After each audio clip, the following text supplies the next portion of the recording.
70 mingta musulmon jannatga shunday kirib ketar ekan, qolgan musulmonlar hisob-kitob qilinamiz. Nimalar so'raladi bizdan? Ba'zi insonlar qiyomat kunida, baxtli insonlar tarozining oldiga kelmaydi. Amallari hisob-kitob qilinmaydi, shundaylicha jannatga kirib ketishadi.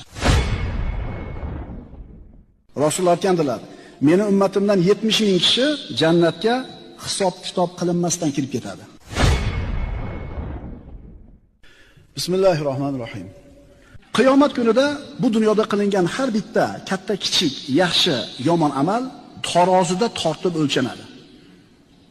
Garchi siz bilan biz aqlimiz u tarozini qanaqa bo'lishligini idrok qila olmasa ham, tasavvur qila olmasak ham, bu narsa haq ekanligiga iymon keltiramiz. U g'ayb olami Alloh o'zi biladi qanaqa qilib tortib qo'yishini. So'folloyor bobomiz, birodarlar, aytadiki, bilur Tangri